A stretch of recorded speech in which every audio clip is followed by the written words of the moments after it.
정치권 이슈 짚어보겠습니다. 김근식 국민의힘 전 비전전략실장, 남영희 민주연구원 부원장 나오셨습니다. 어서 오십시오. 안녕하세요. 네. 오늘 KBS 얘기 짧게 다뤄보고 가도록 하겠습니다. 어제 사장이 기자회견을 했습니다. 정부가 수신료 분리징수 방침을 철회하면 사장직을 내려놓겠다 이렇게 얘기했습니다. 어떻게 보세요?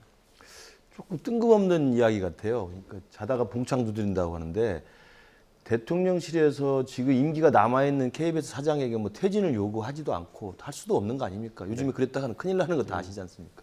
단순히 이 분리징수라는 것은 대통령실에 이른바 국민들이 의견을 내서 의견을 모아내는 공론된 장이 있어요. 네.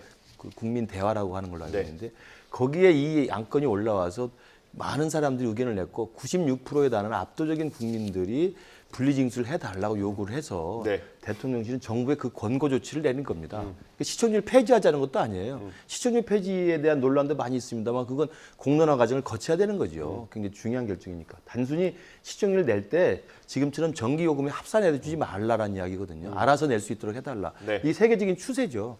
이제 그런 것들에 대해서 이야기하는데 사장님께서 갑자기 시청률 분리징수를 철회해 주면 내가 그만두겠다라고 이야기를 하니까 저는 좀 뜬금없다는 말씀을 드리고 두 번째는 대통령 면담을 요구했더라고요. 네. 그러면 KBS라는 그 곳이 방송으로서 그 방송의 공정성, 그다음 권력으로부터 중립성을 계속 강조하시던 분인데 대통령 면담을 요구하는 건 대통령하고 풀겠다는 거 아니겠습니까? 이 문제를 왜 대통령하고 풉니까? 오히려 정치 권력으로부터 가까이 가려는 모습이 스스로의 어떤 방송의 공정성을 해치는 행위라고 생각을 합니다. 네. 대통령과의 면담이 아니라 5만 명이 넘는 그 대통령실의 분리징수를 요구하는 국민들을 만나서 설득하시는 게 빠르다고 생각합니다. 네. 우리 교수님, 위원장님께서 뜬금없는 것 같다 이렇게 말씀을 하셨는데 저는 모든 사안에 있어서 전조라는 게 있는 것 같습니다.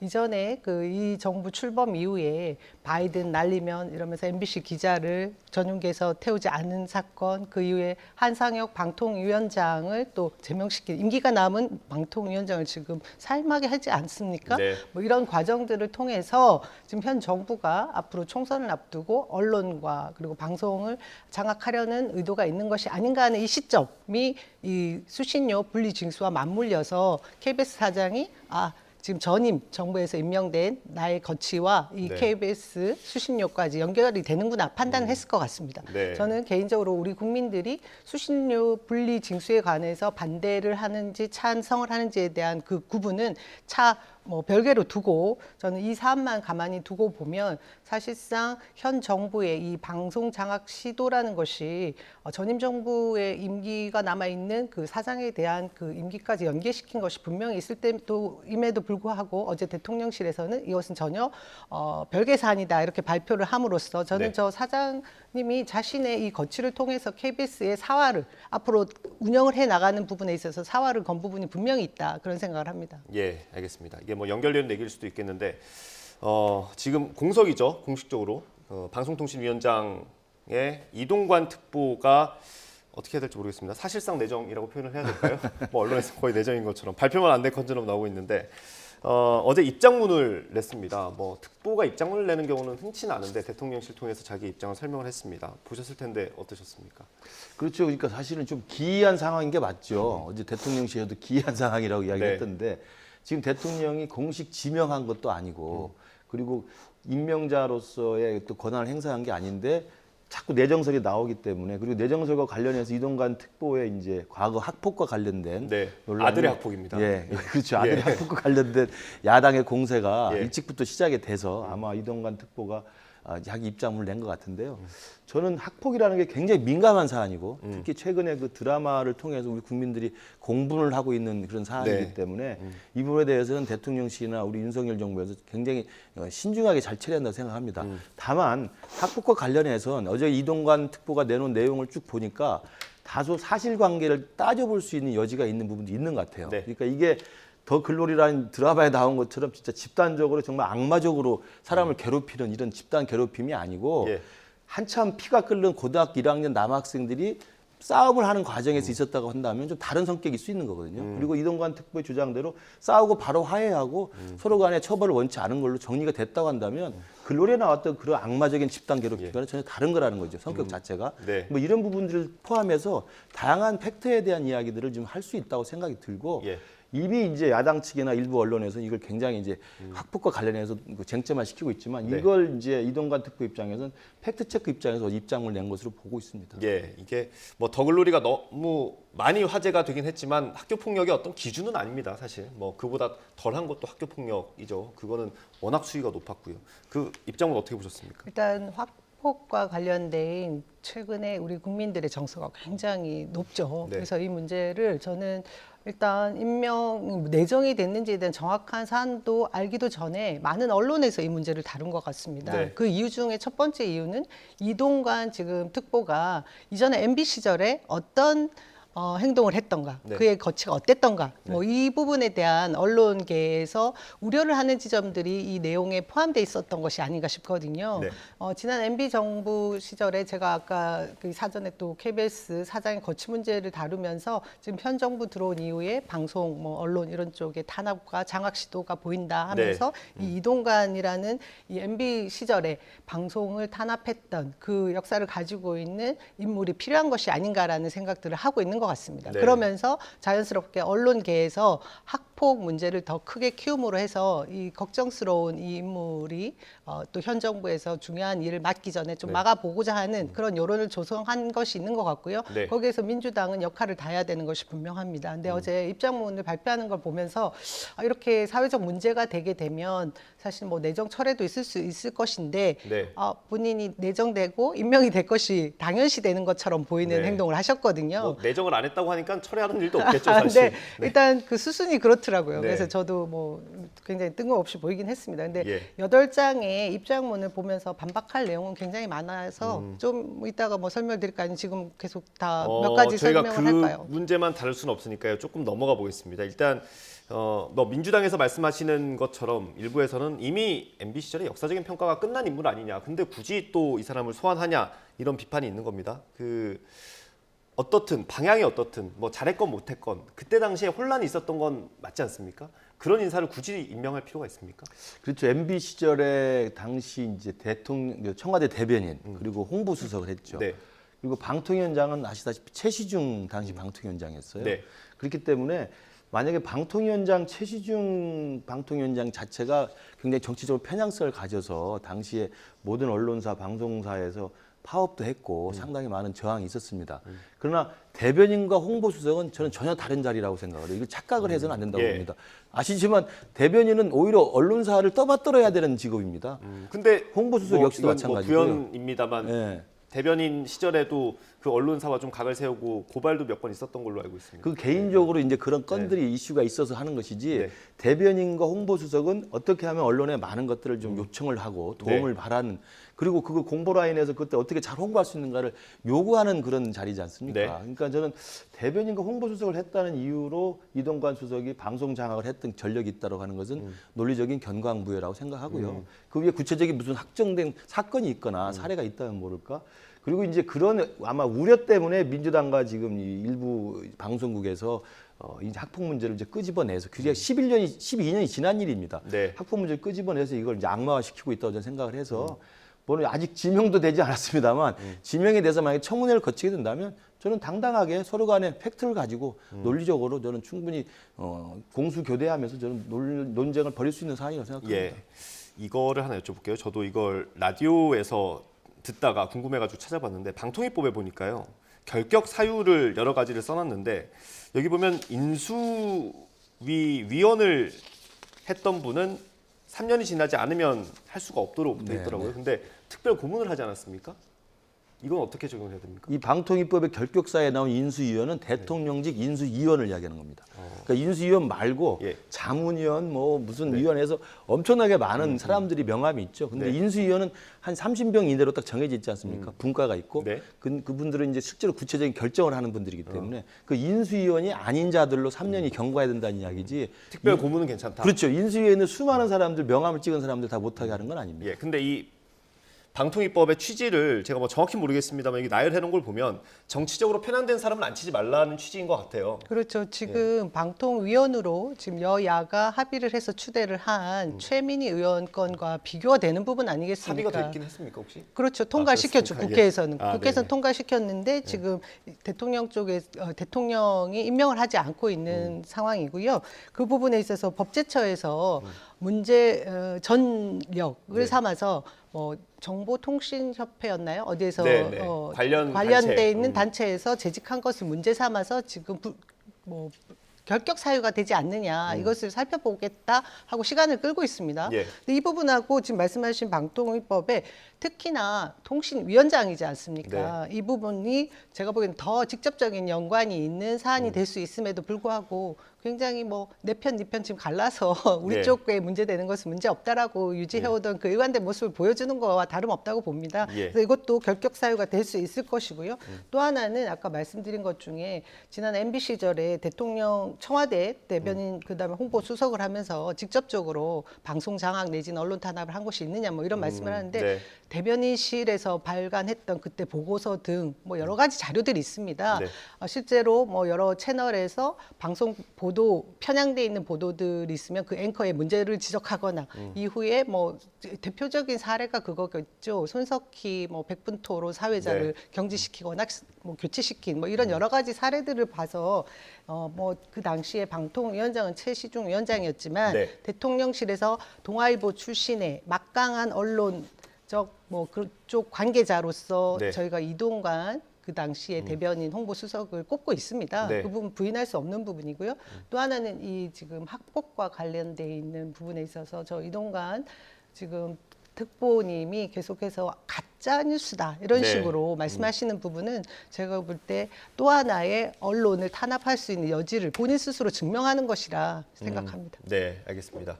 저희가 오늘 배정된 시간이 많지 않아서요. 국회로 좀 넘어가 보겠습니다.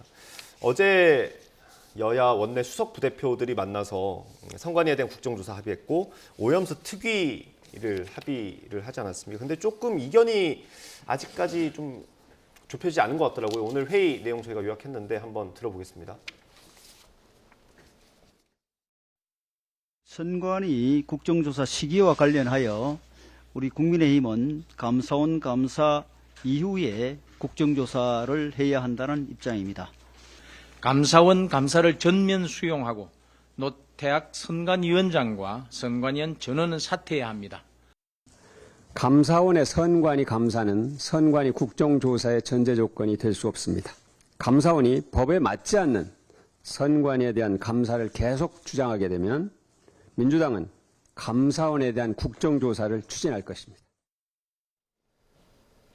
사실 어제 정말 오랜만에 원내대표는 아니지만 원내 수석들끼리 합의하는 모습이 보기 좋았는데 하루 만에 바로 이견을 보이는 것 같습니다. 글쎄 말입니다. 좀 안타깝습니다. 오랜만에 정치권에서 여야 합의가 나와서 정말 다행이라고 생각을 했고 특히나 이 여야가 서로 간에 원하는 거 하나씩 교환한 거 아니겠습니까? 정치가 그런 타협의 산물인 건데 그래서 이 후쿠시마 오염수 관련돼서 청문회를 하기로 했고 네. 민주당이 정말 원했던 것이고 국민의힘 쪽에서도 그런 식의 과정을 통해서 국민들에게 소상히 알릴 수 있는 기회가 된다고 생각을 하고요.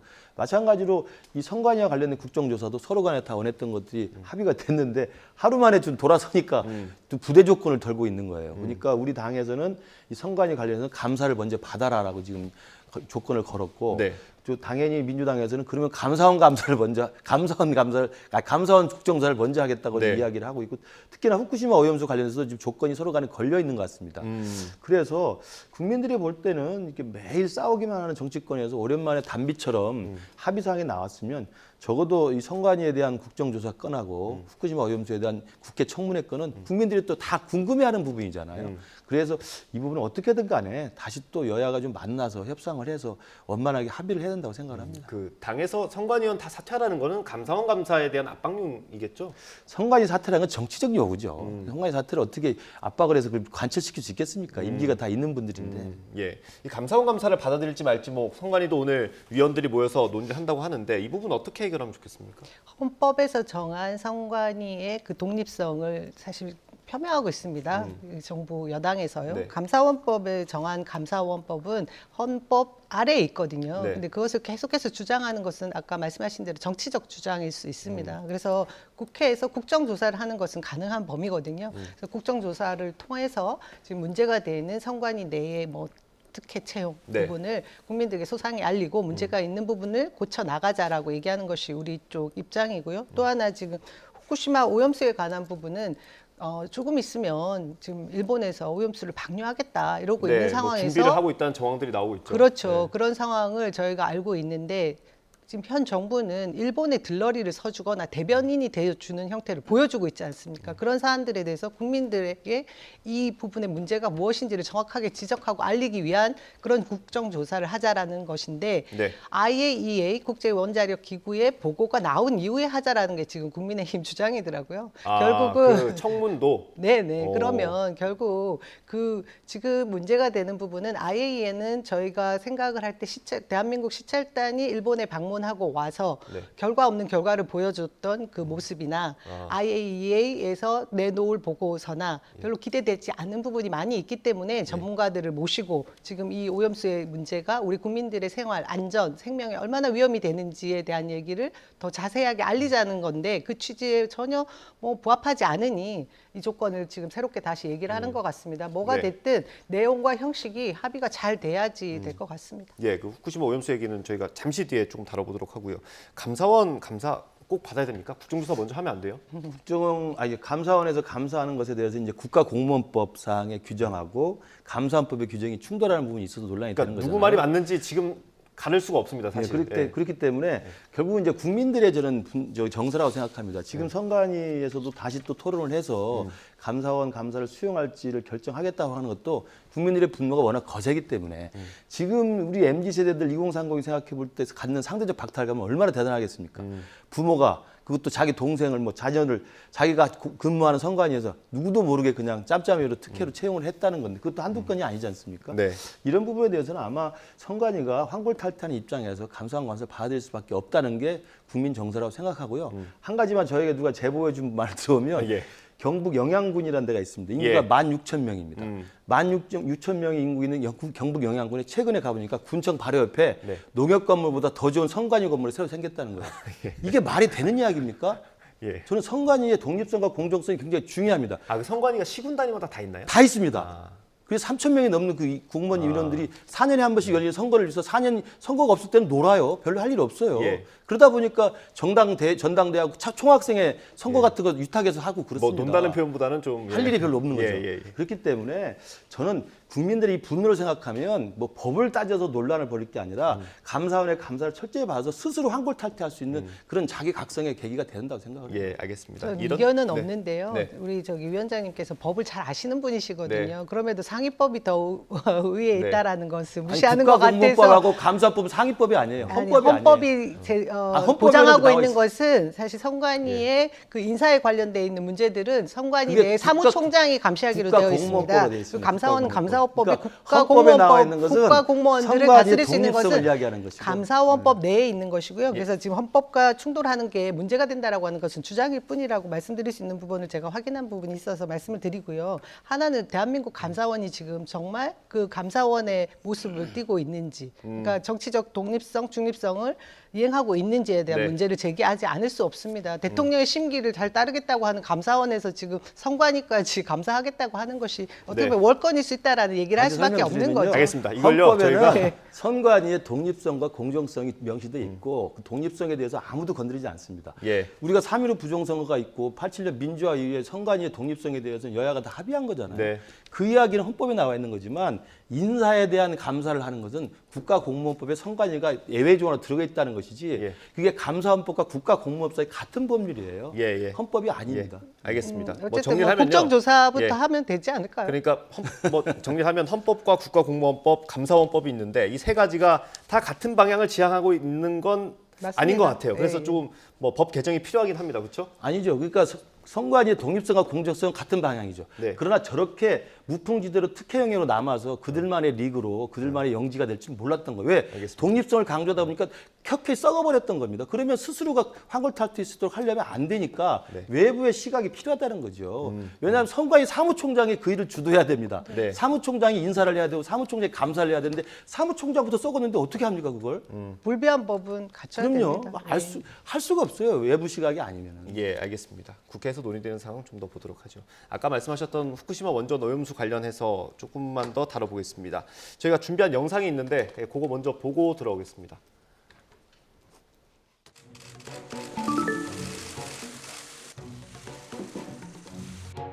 우리 당은 비과학적 선전과 선동은 배격할 것입니다. 악의적인 선전 선동은 양국 관계의 발전을 저해하고 어민들에게 막대한 피해만 일으킬 뿐이기 때문입니다. 科学的根拠に基づく誠実な説明を行っていきたいと考えております。これでそうやって韓国の方々の理解が深まるように努力していきたいと考えております。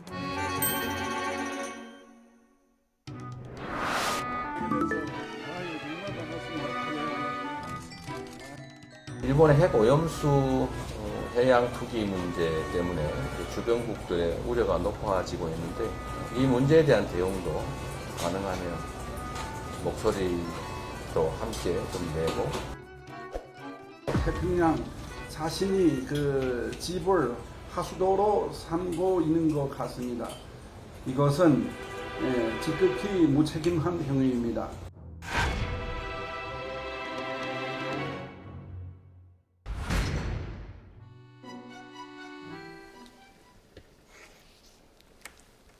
어제 뭐 양당 대표가 약속하고 그런 건 아니겠지만 김기현 대표는 일본 대사를 만났고요. 이재명 대표는 중국 대사를 만났습니다. 뭐 보기 드문 일인 것 같은데 어떻게 보셨어요? 그러니까 뭐 지금 외교 노선을 놓고 이제 여야가 지금 첨예하게 맞붙고 있기 때문에 그런 식의 일정을 잡은 것 같습니다만 일단 저는 그 면담의 방식에서 조금 차이가 있는 것 같아요. 그러니까 대부분의 경우 그런 공개적인 면담을 할 때는 당사로 초치를 하는 경우가 많습니다. 카메라도 당사로 있고. 오시라고 해서 그렇죠. 네. 대부분의 경우 그렇게 합니다. 후보 시절에도 마찬가지고 또 대표가 된 다음에도 마찬가지고요. 그렇게 할 경우를 생각하면 저 중국 상하이밍 대사 관저로 이재명 대표가 간 것은 네. 조금 특이한 케이스라고 제가 생각합니다. 저도 어제 네. 무슨 말이 있었는지 보니까 싱하이밍 대사가 직접 초청을 했다고 그렇죠, 하더라고요. 그렇죠. 예. 그래서 이제 관저에서 만날 수 있는데 그건 되게 비공개로 할 때. 아. 왜냐하면 이제 서로 친목을 도모하고 친선을 도모할 때는 관저에서 만찬 같은 걸 자주 합니다. 저희들도 초청을 받아서 가죠. 이제 그럴 때는 공개적인 자리가 아니기 때문에 편한 이야기를 할 수 있고 서로가 친목을 도모하는 자리인데 어제 같은 경우는 공개적인 준비를 해온 자료를 상하이밍 대사가 굉장히 길게 다 이걸 낭독을 해서 읽었고 예. 이게 민주당의 그 유튜브에서 생중계를 했기 때문에 상당히 큰 파장이 있었던 거죠. 저는 그래서 만남의 방식 자체에서 좀 상하이밍 중국 대사에게 우리 민주당 이재명 대표가 조금 정치적으로 활용당한 게 아닌가 저는 예. 그런 생각이 들고요. 두 번째 내용에 있어서는 뭐 민주당에서는 당연히 중국과 관계가 중요하다. 그리고 후쿠시마 오염수 반대한다는 이야기를 예. 서로 같은 생각을 하고 있기 때문에 이야기를 한 것 같고 우리 국민의힘에서는 지금 일본 대사를 초치해서 예. 일본 대사로부터 과학과 객관에 근거한 자료에 근거한 후쿠시마 오염수 문제를 해결해 주길 네. 바란다는 이야기를 한 것으로 보입니다. 뭐 김기현 대표가 일본 대사 만나서 이 정도 입장 얘기한 거는 평가할 만하지 않습니까? 어때요? 어떤 평가를 할 수 있을까요? 일본의 그 악의적 악의적 선동, 선동, 양국 관계 양국 관계 발전을 발전한다. 저해한다. 일본이 좀 적극적으로 협력해달라. 지금 그 뒤에 백드롭을 보면 괴담, 선동 뭐 이렇게 적혀 있습니다. 아, 지금 국민의힘과 현 정부는 계속해서 일본을 대변해 주는 모습을 계속 취하고 있죠. 그리고 지금 중요한 시기에 오염수를 방류하는 것을 막기 위해서 만나야 될 사람이 주변 인접국과 같이 의견을 같이 할 사람들과 만나야 되는데 일본 분을 만났습니다. 그 그러면 형식, 내용. 김기현 대표도 중국 대사를 한번 만날 필요가 있다. 아니면 차라리 뭐 피지에서도 내무장관이 문제되지 않냐고 말을 했던 그런 태평양 도서 태평양 다른 연안에 나라들. 관련돼 있는 이 오염수 방류 반대를 주장하는 인접한 국가들의 관계되는 분들과 만나시는 게 더 지금 효율적이고 적절한 것이겠죠. 외교라는 것이 아까 교수님 말씀대로 이 형식도 굉장히 중요합니다. 내용도 중요한데 마치 지금 다른 보수 언론에서 이재명 대표가 중국 대사관을 찾아간 것을 가지고 4대다, 뭐 4대주의다 이런 표현을 쓰던데요. 예. 실리 외교에 있어서 굉장히 중요한 것은 자국의 이익 아니겠습니까? 지금 대한민국 외교의 문제를 모든 국민들이 우려하고 있는 지점이 대한민국 이익이 어디 있느냐 이 지점입니다. 후쿠시마 오염수가 방류되고 나면 전 국민이 지금 정말 큰일 날 것 같다라고 생각하는 것이 70~80%가 넘거든요. 네.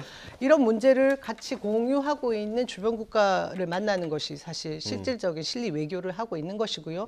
야당 대표로서 할 수 있는 역할을 최선을 다하는 것이었다고 저는 봅니다. 그리고 또 하나 문제는 최근에 대중국 무역 수출이 네. 늘 흑자국이었는데 지금 이 정부 출범 이후로 계속해서 적자국으로 가고 있지 않습니까? 경제에 빨간불이 들어오는 원인 등의 문제가 사실 전략적 동반자 국가라고 했던 국가를 적대국으로 돌림으로 해서 지금 심각한 외교적 문제, 그러니까 경제 문제로 이어지고 있는 것도 다루었다고 보거든요. 그래서 야당 대표로서 할 수 있는 역할을 최선을 다한 모습이다. 그렇게 평가하고 싶습니다. 저희가 시간이 뭐 1분 정도밖에 안 남았을 것 같은데 이거는 뭐 비판보다는 반론 차원에서 여쭤봐야 될 것 같아서 마지막으로 답변 듣겠습니다. 싱하이밍 중국 대사가 이재명 대표를 만난 자리에서 미국이 전략으로 중국을 압박하는 상황 속에서 미국이 승리할 것이고 중국이 패배할 거라는 그런 전망에 부합하는 외교 활동을 하는 걸 좀 비판적으로 얘기를 했습니다. 좀 뭐랄까요, 적나라하게 비판을 했는데 그 부분에 대해서는 어떻게 생각하세요? 중국의 입장을 대변한 것이라고 생각하고요. 우리는 언제나 전략적 모호성을 가지고 이 주변 국가, 열강 국가의 틈새에서 우리의 균형자적인 외교를 펼쳐야 된다고 봅니다. 그런 점에서 그쪽 중국의 입장을 듣는 것은 문제가 없다고 봅니다. 네. 저는 이제 그 자리가 이제 그렇게 활용된 게 문제라고 봐요. 그러니까 대사 만나서 이야기하고 뭐 한다는 게 뭐가 문제가 되겠어요. 근데 준비해 왔잖아요. 네. 보고 있잖아요. 그 내용이 굉장히 오만합니다. 우리가 과거 이야기했을 때 뭐 불장난을 치면 불에 다 죽는다고 말할 정도로 굉장히 오만한 중국의 대국주의적 태도가 이재명 야당 대표를 앉혀놓고 한 겁니다. 뭐 한 수 가르쳐 주듯이 잘못이다. 귀국의 책임이다. 우리는 잘못이 없다. 정신 똑바로 차려라. 이런 식의 훈계적으로 이야기하는 것에 대해서는 과연 국민들이 어떻게 생각할지 그 내용이 그렇게 나오는 것을 판을 깔아준 측면이 있다는 거예요. 저는 그렇게 해서는 안 된다고 봅니다. 근데 그 더 중요한 핵심을 지금 보도를 하지 않는데요. 중국에서 지금 현 정부의 기조대로 나갈 경우에 불가하겠다라고 하는 4대 정책들을 얘기한 적이 있습니다. 그 반대되는 입장을 우리는 유지할 수도 있으니 같이 공조하자라는 얘기를 이재명 대표가 주장을 했거든요. 예, 알겠습니다. 저희가 다 살펴보진 못했네요. 알겠습니다. 다음부터는 더 자세히 보도록 하겠습니다. 오늘 말씀 여기까지 드려야 될 것 같습니다. 네, 두 분 고생하셨습니다. 감사합니다.